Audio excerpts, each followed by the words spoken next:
대한민국 현대사에서 어두운 그림자처럼 존재했던 한 인물, 그 이름은 바로 김태촌입니다. 그의 삶은 한국 조직폭력배 역사에서 빼놓을 수 없는 강력한 존재로 기억되며 1980년대를 뜨겁게 달구었던 사회현상의 한복판에 서 있었습니다.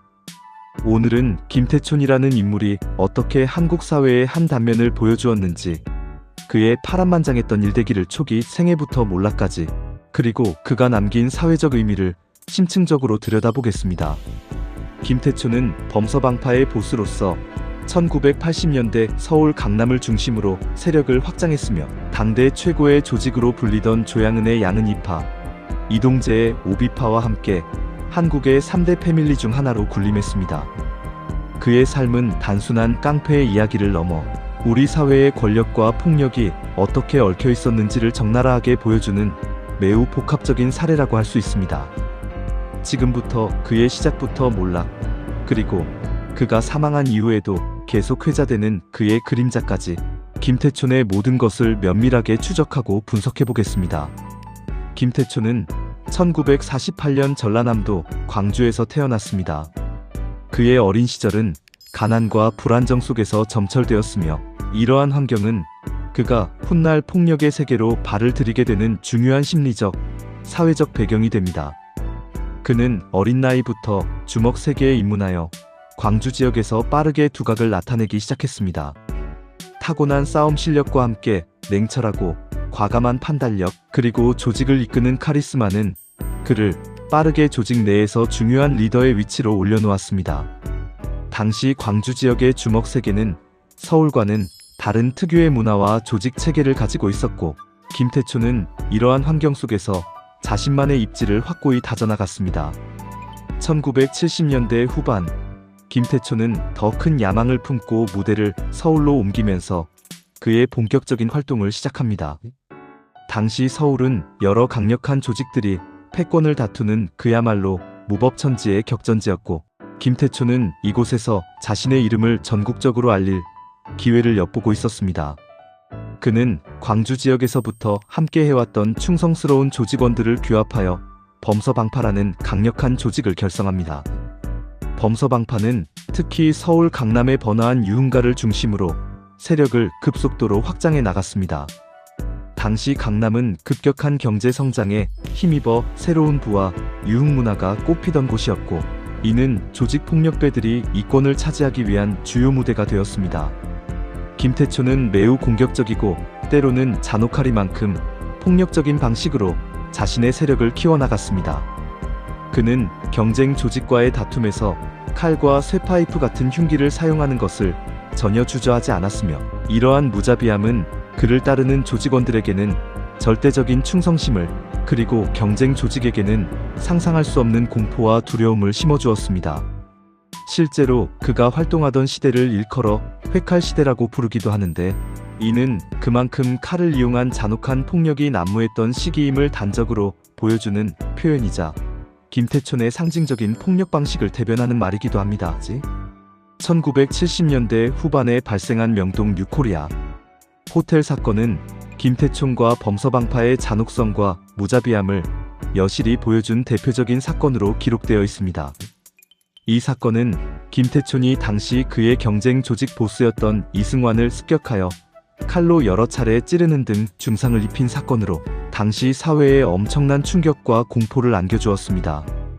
이 사건을 통해 김태촌은 전국적인 악명을 얻게 되었고, 범서방파의 세력은 더욱 공고해지며 그 위세를 떨치게 됩니다.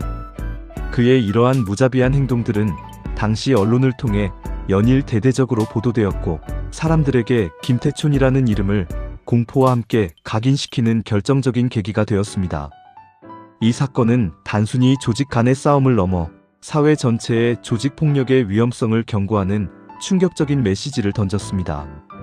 1980년대에 들어서면서 김태촌의 범서방파는 조양은의 양은이파, 이동재의 오비파와 함께 한국 조직폭력배의 3대 패밀리 시대를 확고히 열었습니다. 이 세 조직은 서울을 무대로 끊임없이 충돌하며 치열한 세력 다툼을 벌였고, 그 과정에서 수많은 폭력 사건들이 사회를 불안하게 만들었습니다. 이들 3대 패밀리는 각자의 영역을 구축하고 유흥가, 건설 현장, 사채 시장 등 이권이 개입된 모든 곳에서 막강한 영향력을 행사했습니다. 이들은 돈과 권력을 위해서는 어떤 폭력도 불사했으며 이러한 과정에서 수많은 희생자가 발생하기도 했습니다. 김태초는 이 과정에서 단순히 폭력 조직의 수장으로서만이 아니라 정치인, 기업인, 연예인 등 사회 각계각층의 유력 인사들과도 은밀하게 관계를 맺으며 권력의 어두운 그림자로 활동했습니다. 그는 이들에게 필요할 때는 청부 폭력을 행사하여 자신들의 목적을 달성하게 돕기도 하고 때로는 사업상의 이권을 위해 협력하기도 했습니다. 이러한 은밀하고도 강력한 관계들은 그의 영향력을 더욱 확대시키는 동시에 그를 단순한 깡패가 아닌 권력과 깊이 결탁한 어둠의 실세로 만들었습니다. 당시 사회는 이러한 조직 폭력배들의 영향력 아래에서 불안정한 균형을 유지하고 있었으며 많은 사람들이 공공연하게 이들의 존재를 인지하고 두려워했습니다. 하지만 이러한 화려했던 전성기도 영원히 지속될 수는 없었습니다. 1980년대 후반, 당시 정부는 사회 질서 확립과 국민들의 안전을 명분으로 범죄와의 전쟁을 선포하며 조직폭력배에 대한 대대적인 단속을 시작합니다. 전국적으로 강력한 검거 작전이 펼쳐졌고 김태촌 역시 이 과정에서 수배대상 1호가 됩니다. 결국 그는 오랜 도피 생활 끝에 체포되어 긴 감옥 생활을 시작하게 됩니다. 그는 여러 차례 교도소를 드나들며 그의 인생의 상당 부분을 수감 생활로 보내야만 했습니다. 감옥 안에서도 그의 영향력은 여전하여 다른 수감자들에게도 상당한 존재감을 드러냈다고 전해집니다. 그의 카리스마와 과거의 명성은 감옥 안에서도 그를 리더로 인정하게 만들었습니다. 구치소 동기들의 증언에 따르면 그는 감옥 안에서도 나름의 질서를 유지하려 했으며 때로는 의외의 인간적인 면모를 보이기도 했다고 합니다. 예를 들어 약한 수감자들을 돕거나 자신의 방식대로 정의를 구현하려 했다는 일화도 전해집니다. 특히 조양은과의 관계는 그들의 오랜 경쟁 관계만큼이나 복잡하고 미묘했습니다. 이들은 서로를 철저히 견제하면서도 한때 같은 교도소에서 수감 생활을 하는 등 묘한 인연을 이어갔습니다. 감옥 안에서 이들의 만남은 때로는 긴장감 넘치는 대치로, 때로는 알 수 없는 화해의 제스처로 이어지기도 했다고 합니다. 김태촌의 삶은 감옥 생활 속에서도 계속해서 사회의 다양한 방식으로 영향을 미쳤습니다. 출소와 수감을 반복하는 동안에도 그의 이름은 끊임없이 사건 사고와 연루되어 언론의 헤드라인을 장식했습니다. 대표적인 것이 바로 2000년대 초에 발생한 배우 권상우 협박 사건입니다. 당시 유명 배우였던 권상우가 일본 야쿠자로부터 협박을 당했다는 의혹이 제기되었고 이 사건에 김태촌이 배우에서 연루되었다는 소문이 파다하게 돌면서 다시 한번 세간의 이목을 집중시켰습니다. 비록 직접적인 연루 사실이 명확하게 법적으로 밝혀지지는 않았지만 그의 이름이 이러한 대형 사건에 공공연하게 오르내리는 것 자체가 그가 여전히 사회에 미치는 어두운 영향력을 보여주는 것이었습니다. 또한 그의 일본 야쿠자와의 깊은 연루설도 끊이지 않았습니다. 그는 일본 야쿠자와의 활발한 교류를 통해 국제적인 범죄 조직과의 연결고리를 가지고 있다는 의혹을 받기도 했습니다. 이러한 사건들은 김태촌이 단순히 국내 조직폭력배의 보스를 넘어 광범위한 국제적 네트워크를 가지고 활동했던 매우 위험하고 복합적인 인물임을 짐작하게 합니다. 그의 말년은 젊은 시절에 화려했던 전성기나 권력을 휘두르던 모습과는 상반되게 쓸쓸하고 비참했습니다. 그는 폐암 진단을 받고 오랜 기간 병마와 싸우는 힘든 투병 생활을 이어가야 했습니다. 반복되는 수감 생활과 폭력으로 얼룩진 삶은 그의 건강을 심각하게 훼손시켰습니다. 병마와의 싸움 속에서 그의 건강은 급격히 악화되었고 한때 대한민국을 호령했던 거물의 모습은 더 이상 찾아보기 어려웠습니다.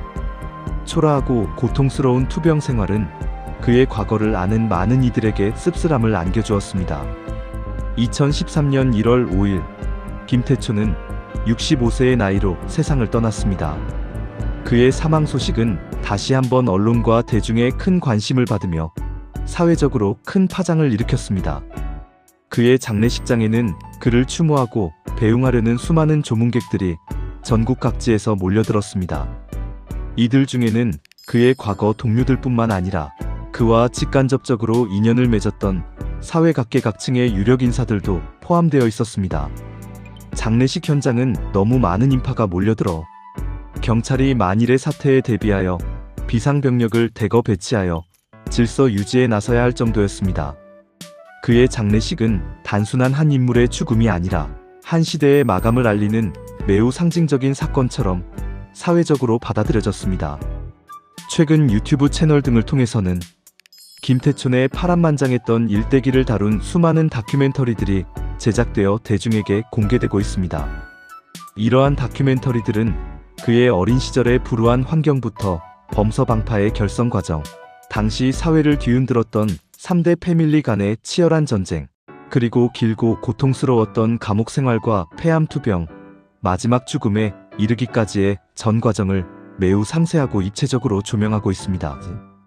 특히 그동안 대중에게 잘 알려지지 않았던 권상우 협박 사건의 내막이나 일본 야쿠자, 연루설 등 흥미롭고 충격적인 이야기들도 포함되어 있어 많은 시청자들의 호기심과 관심을 불러일으키고 있습니다.